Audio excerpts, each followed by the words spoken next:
بسم اللہ الرحمن الرحیم۔ میرا نام ہے حافظ محمد عرفان۔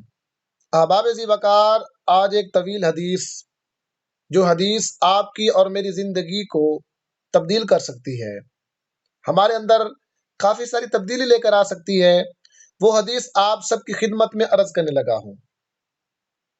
وہ حدیث ایک دیہاتی کے سوال اور نبی پاک صلی اللہ تعالی علیہ وسلم کے جوابات پر مشتمل ہے۔ ایک دیہاتی آقا کریم علیہ الصلوۃ والسلام کی خدمت میں آتا ہے، 25 قسم کے سوال کرتا ہے، اور آقا کریم علیہ الصلوۃ والسلام ان تمام سوالات کے جوابات عنایت فرماتے ہیں۔ اس دیہاتی، اس اعرابی صحابی نے سوال کیا، یا رسول اللہ صلی اللہ تعالی علیہ وسلم، میں غنی بننا چاہتا ہوں، میں غنی بننا چاہتا ہوں۔ آپ علیہ الصلوۃ والسلام نے فرمایا، قناعت اختیار کرو، امیر بن جاؤ گے، غنی بن جاؤ گے۔ اس نے پھر سوال کیا، یا رسول اللہ صلی اللہ علیہ وسلم، میں سب سے بڑا عالم بننا چاہتا ہوں۔ آپ علیہ الصلوۃ والسلام نے فرمایا، تقوی اختیار کرو، عالم بن جاؤ گے۔ ہماری زبان میں عالم اس کو کہا جاتا ہے جو 4 کتابیں پڑھ لے۔ حقیقت میں عالم وہ ہے جس کے پاس تقوی ہے۔ ان اکرمکم عند اللہ اتقاکم، بے شک اللہ کے نزدیک عزت والے وہ ہیں جو تقوی والے ہیں۔ احباب ذی وقار، اس نے اگلا سوال کیا، کہنے لگا، یا رسول اللہ صلی اللہ علیہ وسلم، عزت والا بننا چاہتا ہوں۔ آپ علیہ الصلوۃ والسلام نے فرمایا، مخلوق کے سامنے ہاتھ پھیلانا بند کرو، باعزت بن جاؤ گے۔ احباب ذی وقار، صرف ایک ذات ہے جس کے سامنے ہم ہاتھ پھیلا سکتے ہیں، جس کے سامنے ہم اپنی حاجت پیش کر سکتے ہیں، جس کو ہم اپنے دکھ سنا سکتے ہیں۔ اگر ہم اس کے سامنے اپنا ہاتھ پھیلائیں گے، اس کے سامنے دکھ رکھیں گے، اللہ ہمارے تمام دکھوں کو بھی دور کرے گا، ہمیں عزتوں سے بھی نوازے گا۔ تو آپ نے فرمایا، لوگوں کے سامنے ہاتھ پھیلانا بند کر دو، باعزت بن جاؤ گے۔ اس نے پھر سوال کیا، یا رسول اللہ صلی اللہ علیہ وسلم، اچھا آدمی بننا چاہتا ہوں۔ آپ علیہ الصلوۃ والسلام نے فرمایا، لوگوں کو نفع پہنچاؤ، خیر الناس من ينفع الناس، بہترین انسان وہ ہے جو دوسروں کو نفع پہنچاتا ہے۔ اس نے پھر سوال کیا، یا رسول اللہ صلی اللہ علیہ وسلم، عادل بننا چاہتا ہوں، عدل کرنا چاہتا ہوں۔ آپ علیہ الصلوۃ والسلام نے فرمایا، جسے اپنے لیے اچھا سمجھتے ہو وہی دوسروں کے لیے پسند کرو۔ سبحان اللہ، جو اپنے لیے پسند کرتے ہو وہی دوسروں کے لیے پسند کرو، یہ عدل ہے۔ اس نے پھر سوال کیا، طاقتور بننا چاہتا ہوں۔ آپ علیہ الصلوۃ والسلام نے فرمایا، اللہ پر بھروسہ رکھو، اللہ پر توکل کرو۔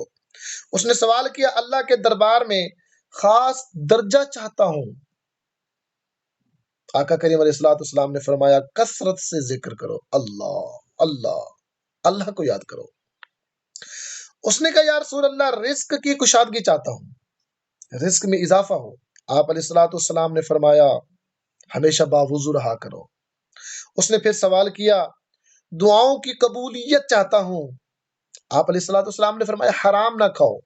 آج ہماری دعائیں رد کیوں ہوتی ہیں، قبول کیوں نہیں ہوتی، عرش تک کیوں نہیں پہنچتی؟ اس کی وجہ یہ ہے کہ ہم حلال کے قریب نہیں جاتے، حرام کھاتے ہیں، حلال اور حرام کا فرق نہیں جانتے۔ اس نے پھر سوال کیا، ایمان کی تکمیل چاہتا ہوں۔ آپ علیہ الصلوۃ والسلام نے فرمایا، اچھے اخلاق اختیار کر لو، اچھے اخلاق۔ اس نے پھر سوال کیا، یا رسول اللہ صلی اللہ علیہ وسلم، قیامت کے روز اللہ سے گناہوں سے پاک ہو کر ملنا چاہتا ہوں۔ آپ علیہ الصلوۃ والسلام نے فرمایا، جنابت کے بعد فوراً غسل کر لو۔ اس نے پھر سوال کیا، گناہوں میں کمی چاہتا ہوں۔ آپ علیہ الصلوۃ والسلام نے فرمایا، کثرت سے استغفار کرو، استغفر اللہ استغفر اللہ۔ اس نے پھر سوال کیا، قیامت کے روز نور میں اٹھنا چاہتا ہوں۔ آپ علیہ الصلوۃ والسلام نے فرمایا، ظلم کرنا چھوڑ دو۔ اس نے پھر سوال کیا، میں چاہتا ہوں کہ اللہ مجھ پر رحم کرے۔ آپ علیہ الصلوۃ والسلام نے فرمایا، اللہ کے بندوں پہ رحم کرو۔ لا یرحم اللہ من لا یرحم الناس، اللہ اس پہ رحم نہیں کرتا جو لوگوں پہ رحم نہیں کرتا۔ تو اس میں آ گیا کہ اگر چاہتے ہو کہ اللہ مجھ پر رحم کرے تو تم لوگوں کے اوپر رحم کرو۔ اس نے سوال کیا، میں چاہتا ہوں اللہ میری پردہ پوشی کرے۔ آپ علیہ الصلوۃ والسلام نے فرمایا، تو لوگوں کی پردہ پوشی کر، اللہ تمہاری پردہ پوشی کرے گا۔ اس نے پھر سوال کیا، رسوائی سے بچنا چاہتا ہوں، آپ علیہ السلام نے فرمایا زنا سے بچو۔ اس نے سوال کیا میں چاہتا ہوں کہ اللہ اور اس کے رسول کا محبوب بن جاؤں۔ آپ علیہ السلام نے فرمایا سبحان اللہ، جو اللہ اور اس کے رسول کو محبوب ہو اسے اپنا محبوب بنا لو، یعنی جو چیزیں اللہ اور اس کے رسول کو پسند ہیں ان چیزوں پہ عمل کر لو، ان سے محبت کرو، یقیناً تم اللہ اور اس کے رسول صلی اللہ علیہ وسلم کے محبوب بن جاؤ گے۔ اس نے پھر سوال کیا اللہ کا فرما بردار بننا چاہتا ہوں۔ آپ علیہ السلام نے فرمایا فرائض کا اہتمام کرو۔ اس نے پھر سوال کیا احسان کرنے والا بننا چاہتا ہوں۔ جواب عنایت فرمایا اللہ کی اس طرح بندگی کرو جیسے تم اسے دیکھ رہے ہو یا جیسے وہ تمہیں دیکھ رہا ہے۔ اس نے پھر سوال کیا یا رسول اللہ کیا چیز گناہوں سے معافی دلائے گی؟ آپ علیہ السلام نے فرمایا کیا چیز دوزخ؟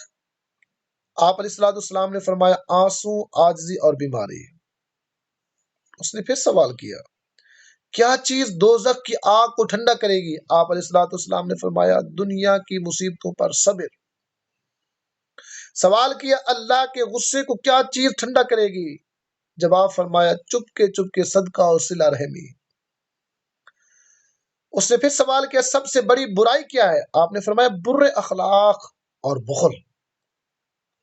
سب سے بڑی اچھائی کیا ہے؟